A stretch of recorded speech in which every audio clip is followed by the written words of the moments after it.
একদিন আমি বিরিয়ানি খেতে গেছিলাম, ঠিক আছে, একটা দোকানের সামনে। খুব ভিড়।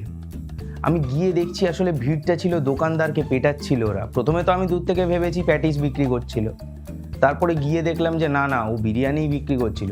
আমি জিজ্ঞাসা করলাম যে কি হয়েছে দাদা, এরকম মারছেন কেন? আর বলছে বিফ বিরিয়ানিতে ফুড কালার মেশাচ্ছিল। আমি বললাম তাতে কি হয়েছে? বলছে আরে কমলা রঙের ফুড কালার।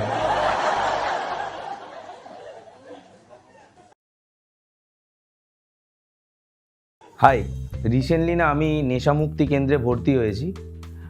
কারণ আমি এক নেশা ছাড়তেই পারছি না। প্রচুর চেষ্টা করেছি, বিশ্বাস করুন, ছাড়তে পারিনি।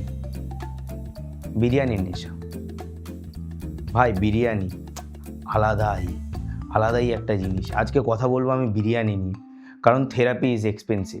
সাধারণ জীবনে মানুষের বিভিন্ন রকম প্রশ্ন আসে মাথার মধ্যে, বিভিন্ন সমস্যা আছে। সেই সমস্যার সমাধানগুলো পাওয়া যাবে কি না, কালকে কি হবে, জীবনে নতুন কি প্রোগ্রেস হবে, এই সব চলে যায় যদি রাত্রে এক প্লেট গরম বিরিয়ানি থাকে। হ্যাঁ, প্রশ্নগুলো পরের দিন আবার জিজ্ঞাসা করবেন আপনি, কিন্তু ওই একদিনের জন্য মিটে যায়। আর একটা কথা বলি, যে একদিন আমি বিরিয়ানি খেতে গেছিলাম, ঠিক আছে, একটা দোকানের সামনে। খুব ভিড়। আমি গিয়ে দেখছি আসলে ভিড়টা ছিল দোকানদারকে পেটাচ্ছিল ওরা। প্রথমে তো আমি দূর থেকে ভেবেছি প্যাটিস বিক্রি করছিল, তারপরে গিয়ে দেখলাম যে না না, ও বিরিয়ানিই বিক্রি করছিল। আমি জিজ্ঞাসা করলাম যে কি হয়েছে দাদা, এরকম মারছেন কেন? আর বলছে বিফ বিরিয়ানিতে ফুড কালার মেশাচ্ছিল। আমি বললাম তাতে কি হয়েছে? বলছে আরে কমলা রঙের ফুড কালার। ব্রিটিশদের সঙ্গে আমাদের আইকিউ কত ডিফারেন্স। ওদের মানে মাথায় বেশি বুদ্ধি নেই। ওরা কি ভেবেছে, স্টিম দিয়ে ওরা ভেবেছে কি যে স্টিম ইঞ্জিন বানাবে, ট্রেন বানাবে, ট্রান্সপোর্টে হেল্প করবে। আমাদের আইকিউ ভাই, আমরা ভেবেছি স্টিমের মধ্যে ভাত আর মাংস দেবো, তারপরে মশলা দেবো, ওরা বিরিয়ানি বানিয়ে খাবো। আমার একটা বন্ধু ছিল, ওর পেট কেয়ার সেন্টার ছিল, ঠিক আছে। ও ইনগরেশনে আমাদের সবাইকে ডেকেছিল, সব বন্ধুরা আমরা গেছিলাম। গিয়ে ও খাইয়েছিল বিরিয়ানি। আমার এখনও মনে পড়ছে না যে কেন মুরগিটার লেজ ছিল বিরিয়ানির মধ্যে। আর কোনো দিন যদি একটা কথা বলে রাখি, যে আমার যদি মার্ডার হয় না, কারণ আমি এইসব জোক করি, কমেডিয়ানদের তো হতেই পারে, বুঝতেই পারছেন। যাই হোক, আমার যদি কোনো দিন মার্ডার হয়, তাহলে সিআইডি আসবে, আমার ডেড বডিটাকে খুঁজে বের করবে, খুঁড়ে গর্ত থেকে বের করবে, বের করে আমাকে বলবে যে আরে কি হলো, ডেড বডিটা থেকে পচা গন্ধ না বেরিয়ে বিরিয়ানির পচা গন্ধ বেরোচ্ছে কেন? আর আর কথায় আসি যে ফুটপাতের বিরিয়ানি। দেখুন, ফুটপাতের বিরিয়ানি খেয়ে হার্ট অ্যাটাক একটা নর্মাল ব্যাপার, কিন্তু যদি পোস্টমর্টমে আসে যে যেই খাবারটা খেয়েছিল সেটা আননোন স্পিসিস, তাহলে একটু গন্ডগোল আছে। আর বিরিয়ানি এই শব্দটার মধ্যে কত শব্দ, বিরি, রিয়া, অনি, রানী, এটা শব্দের প্লে বয় ভাই। দেখুন, মানব সমাজে কিন্তু কারোরই মান সম্মান বোধ নেই, কিন্তু একজন বাসনের মান সম্মান বোধ আছে, সেটা হচ্ছে বিরিয়ানির হাঁড়ির।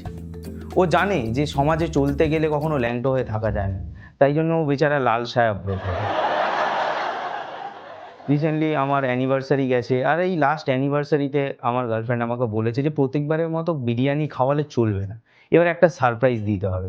তাই জন্য আমি ডিফারেন্ট কিছু ভাবলাম। আমি ভাত আর মাংস দেওয়া মশলা ওকে খাওয়ালাম, খালি নামটা বিরিয়ানি রাখিনি। কারণ শেক্সপিয়ার বলেছিলেন যে what is there in the name. আর খাবারের জানেন কি আপনারা, মিটিং হয়, কিন্তু খাবারের মিটিংয়ে কখনো বিরিয়ানিকে ডাকা হয় না, কারণ ও রায়টা দেয় না।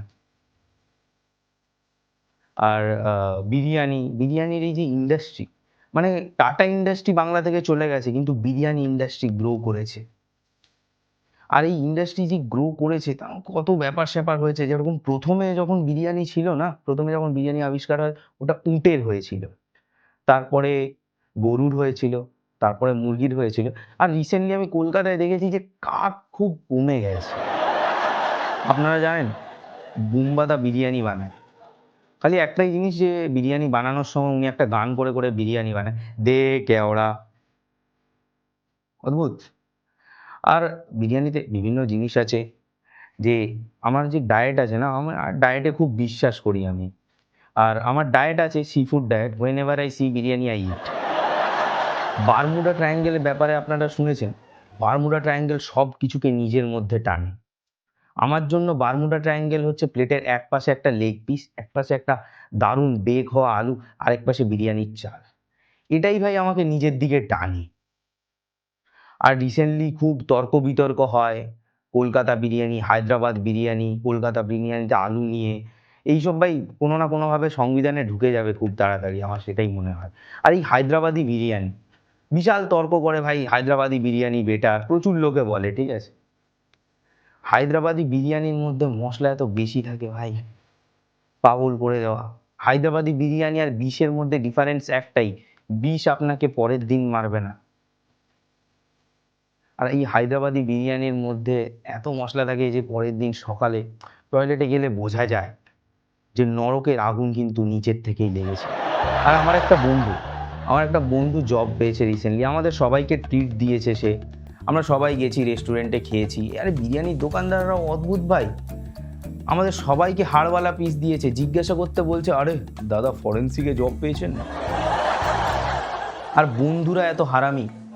আমার একটা বন্ধু আমাকে ভয় দেখিয়েছে, ভাই শোন, পাপ করিস না, মিথ্যে কথা বলিস না, নরকে যাবি। আর নরকে নাকি বিরিয়ানির গন্ধ শুকিয়ে পান্তা ভাত খাওয়ানো হয়। প্রবলেম এটা না যে ও ভয় দেখিয়েছে, প্রবলেম এটা আমি ভয় পেয়েছি। আর আলু একটা ইমোশন। আলু বড় পাওয়া মানে আপনার লাক ভালো, আর আলু ছোট পাওয়া মানে আপনাকে দোকানদার চেনে না। আরেকটা কথা ভাই, যে দেখুন বিরিয়ানি কিন্তু একটা লাক্সারি, তাই না? তাই জন্য বিরিয়ানি আমি সব সময় খাই না, ডিপ্রেস থাকলেই খাই। আর আমি সারাদিন ডিপ্রেস থাকি। আর আপনারা ডিপ্রেস থাকবেন না, আপনারা বরং বিরিয়ানি খান, আর বিরিয়ানি খেতে খেতে লাভ বাইট দেখুন।